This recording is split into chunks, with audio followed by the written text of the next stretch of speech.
আমরা প্রায় 2 বছর ধরে আন্দোলন করে আসতেছি সরকারের কাছে আমাদের ন্যায্য ভাতার জন্য, কিন্তু সরকার আমাদের দাবি দেওয়ার প্রতি কখনোই ভ্রুক্ষেপ করে না। এর আগে সরকার 5,000 করে হাস্যকর একটা প্রজ্ঞাপন জারি করছে 5,000 বাড়াবে, কিন্তু আমরা MBBS কমপ্লিট করে 1 বছর ইন্টার্নশিপ কমপ্লিট করে তারপর একটা কঠিন এন্ট্রান্স এক্সাম দিয়ে আমাদেরকে ট্রেনিং আসতে হয়। তারপরে আমরা সরকারি হসপিটালে রাত দিন পরিশ্রম করি, তারপরে তো এটা আমাদের প্রাপ্য না। আমরা আমাদের প্রাপ্য টাকাটা চাচ্ছি, যে আমাদেরকে মাসিক একটা। আমাদের যখন আন্দোলন শুরু হয়েছিল 20 ছিল, 25 করছে, কিন্তু কথা ছিল আমাদেরকে আরেক দফা এই যে গত 24শে জানুয়ারিতে বাড়ানো, সেটা সরকার বাড়ায় নাই। এই জন্য আমরা আবার আন্দোলনে আসতে বাধ্য হয়েছি। তারপর আমরা বিভিন্ন জায়গায় বারবার করে বলছি, বারবার করে আমরা মিটিং করছি, আমরা গিয়েছি যে আমাদেরকে এমনি যেটা ওদের কথা ছিল কথাটা রাখবে কিনা, ওরা কথা রাখে নাই। আমরা আজকে বাধ্য হয়ে এখানে আসছি। অনেকবার জমা দেওয়া হয়েছে, সরকার থেকে কোনো কথা আসে নাই। সরকার 5,000 টাকা বাড়ে 30,000 টাকার একটা হাস্যকর প্রজ্ঞাপন জারি করছে। ব্যাপারটা এরকম যে আমরা 1 বছর পরে পরে আন্দোলন নামবো, সরকার 5,000 টাকা করে আমাদেরকে ভিক্ষা দিবে। ব্যাপারটা খুবই লজ্জাজনক যে আমাদেরকে এখানে এসে বারবার রাস্তায় নামতে হচ্ছে। আমরা আশা করি সরকার আমাদের দাবি মেনে নেক, না মেনে নিলে আমাদের কি সরকার রাস্তাতেই দেখতে পাবে, তাছাড়া তো আমাদের কিছু করার নেই। আমাদের এখন রাস্তাতেই থাকতে হবে। আমাদের মূল উদ্দেশ্য হচ্ছে আমাদের 50,000 টাকা ভাতা চাই। আমাদের দীর্ঘদিন ধরে আমরা এই আন্দোলন করে আসছিলাম। আওয়ামী লীগ সরকারও আপনারা দেখেছেন আমরা আন্দোলন করতেছিলাম, কিন্তু সেইটা ফলপ্রসূ হয় নাই। তারা অনেক কয়েকবার আমাদেরকে পিছিয়েছে। প্রত্যেক 6 মাস পর 5,000 টাকা বাড়ানোর কথা ছিল, কিন্তু অ্যাটলাস্ট শুধু 5,000 টাকা বাড়ায় তার 25,000 পর্যন্ত করে, এরপরে তারা আর বাড়ায় নাই। কিন্তু আমরা এই বেতনটা দিয়ে বর্তমান প্রেক্ষাপটে আমরা চলতে পারি না, কারণ আমাদের ঢাকা শহরে একটা এক্সপেন্স আছে, বাসা ভাড়া আছে, আমরা আমাদের বাবা মাকেও দিতে পারি না, এমন খরচ আমরা বহন করবো, আমাদের নিজেরই ধার করে চলতে হয়। তো চাচ্ছি যেহেতু 24-এর বৈষম্যর কোনো ঠাঁই নাই, আমরা চাচ্ছি যে আমাদের ন্যায্য দাবি মেনে নিলে আমরা শান্তিপূর্ণ আন্দোলন থেকে আমরা চলে যাব। বুঝি নাই, আবার এটা আমি বলতে পারতেছি না, সঠিক জানা নাই। তবে আশা রাখি যে আমাদের দাবি সরকার বিবেচনায় রাখবেন।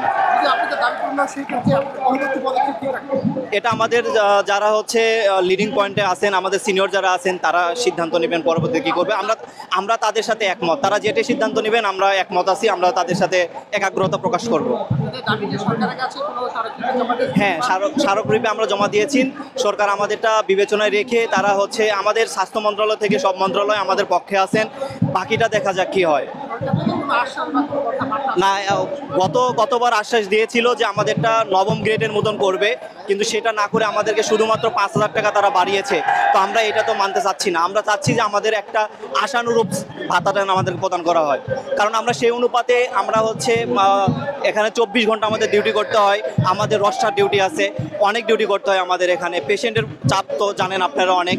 আমরা অনেকে চিন্তা ভাবনা করে যে আমরা হয়তো পেশেন্টকে সঠিকভাবে চিকিৎসা দিই না, পেশেন্টকে সময় দিই না, কিন্তু না, আপনারা যারা সরকারি হসপিটালে দেখেন গেলেই বুঝবেন যে একটা ডাক্তারের রেশিওতে পেশেন্ট কতগুলো থাকে। আমরা যদি একজন ডাক্তার 10টা পেশেন্টের সাথে কথা বলি, বাকি আরও 5টা দাঁড়ায় থাকে, তাদেরকে আমরা সময় দিতে পারি না। আমাদেরও তো নিজস্ব কিছু একটা আছে। তাই আমরা চাচ্ছি যে আমাদের সঠিকভাবে মূল্যায়ন করা হোক, আমাদেরকে সেইভাবে দেখলে আমরা পেশেন্টদেরকে সেইভাবে সার্ভিস দেবো। আশা রাখি পেশেন্ট আমাদের দ্বারা কখনো কোনো ক্ষতি হবে না, আমরা সেইভাবে চেষ্টা করি, সবসময় চেষ্টাটাই করে যাবো ইনশাল্লাহ। আমি ন্যাশনাল হার্ট ফাউন্ডেশনের রেসিডেন্ট, আমি কার্ডিওভাস্কুলার সার্জারির একজন ফেজের রেসিডেন্ট, কার্ডিওভাস্কুলার সার্জারি বিভাগ, কার্ডিয়াক সার্জারি। Thank you. আমরা সারা বাংলাদেশের রেসিডেন্টরা, Barishal medical, Chittagong medical, Dhaka medical, আমি শিশু হসপিটাল থেকে আমরা রেসিডেন্টদের গত বছরগুলোতে আমরা 22 সালে আন্দোলন শুরু করেছি। যে ভাতা আমাদেরকে সরকার প্রদান করছে সেটা একদমই নট সাফিসিয়েন্ট ফর আস। একটা মেডিকেল স্টুডেন্ট, তার পরিবার আছে, এই পরিবার পরিবর্তন নিয়ে এই টাকায় চলা পসিবল না। অন্যান্য সেক্টরের সকলের বেতন আদায় করে নিয়েছে, দাম বেড়েছে, দ্রব্যমূল্যের তার বেতনও বেড়েছে, কিন্তু আমাদের বেতনটা ওই একই জায়গায় সীমাবদ্ধ, 20 থেকে 25 করেছে, যেটা আমাদের জন্য একদমই উপযোগী না। এই জন্য আমরা অনেক আন্দোলন করেছি, সাকসেস না হওয়াতে আজকে আমরা মহাসমাবেশ ডাক দিয়েছি সারা দেশ থেকে। আশা করি আজকে আমাদের উপমহলের যারা আছেন, স্বাস্থ্য অধিদপ্তরের বা আমাদের বড় স্যাররা, ওনারা এটা মেনে নিয়ে একটা যথোপযুক্ত একটা ব্যবস্থা গ্রহণ করবেন এই আশাবাদ ব্যক্ত করছি। আপনারা কি কান্ট্রি লগ্নে এই আন্দোলনটি শুরু করেছেন? কান্ট্রি লগ্নে দেশের এই কান্ট্রি লগ্নে এই আন্দোলনটি শুরু করেছেন?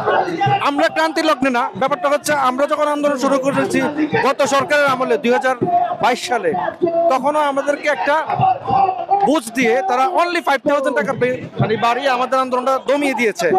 আমরা এবার অনেকবার আমরা মানে নোটিশ দিয়েছি, ওনারা আজকে আমাদেরকে বৃহস্পতিবার আমাদের মানে ওনাদের তরফ থেকে কোনো সুসংবাদ আমরা পাইনি। এই জন্য আমরা ক্রান্তি লগ্ন সবসময় থাকি দেশে। আচ্ছা, আপনাদের দাবি পূরণ না হলে পরবর্তী পদক্ষেপ কি হবে? পরবর্তী পদক্ষেপ আমরা আজকে ডেকেছি মহাসমাবেশ। আমাদের এই আন্দোলন যতক্ষণ পর্যন্ত না মানবে ততক্ষণ পর্যন্ত কন্টিনিউ হবে ইনশাআল্লাহ।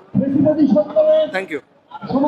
শাহবাগ চত্বরে আসবার প্রধান কারণ আমাদের দেশের চিকিৎসক যারা উচ্চতর শিক্ষা নিচ্ছেন তারা পর্যাপ্ত সম্মানই পাচ্ছেন না। আশেপাশের দেশগুলো এমনকি পাকিস্তান, নেপাল, শ্রীলঙ্কা, এইসব দেশে, ইন্ডিয়া, সেই সব দেশে একজন চিকিৎসক যিনি উচ্চ শিক্ষা নিচ্ছেন, উচ্চশিক্ষা বলতে বোঝাচ্ছি MBBS পাশ করবার পরে তিনি হয়তো কোনো বিষয়ে বিশেষজ্ঞ হবার জন্য যে কোর্সে আছেন সেই কোর্সে তারা নামে মাত্র মূল্য স্যালারি বা রেমুনারেশন সম্মানই পাচ্ছে, যেটি দিয়ে বর্তমান বাস্তবতায় একজন চিকিৎসক তার নিজেই ভালো থাকার সুযোগ নেই, তিনি নিজেকেই ভালো রাখতে পারছেন না। সেই চিকিৎসকের কাছ থেকে আমরা কি করে আশা করব যে তারা দেশ ও জাতিকে ভালো রাখবে? তাদের সম্মানী বৃদ্ধির উদ্দেশ্যে আজকের এই আয়োজন। যদি তাদের দাবি পূরণ না হয় সেক্ষেত্রে পরবর্তী পদক্ষেপ কি থাকবে? সেই ক্ষেত্রে পরবর্তী পদক্ষেপ আমি এখানে যারা নেতৃত্ব দিচ্ছেন তাদের সাথে কথা বলেছি, তারা তাদের কর্মসূচি অব্যাহত রাখবেন। আপনি কোন মেডিকেল থেকে আছেন, কোন ডিপার্টমেন্ট? আমি মেডিসিন বিভাগের সহযোগী অধ্যাপক, IG মেডিকেল কলেজ। জি, থ্যাংক ইউ। আমাদের মূল উদ্দেশ্য আসলে অনেকদিন ধরেই আমাদের বেতন ভাতা বাড়ানোর কথা চলছিল, 2-3 বছর ধরে। তো অনেকদিন ধরেই আমাদের আশা দিয়ে রাখা হচ্ছিল যে আমাদের বেতনটা বাড়বে, কিন্তু আসলে বাড়েনি।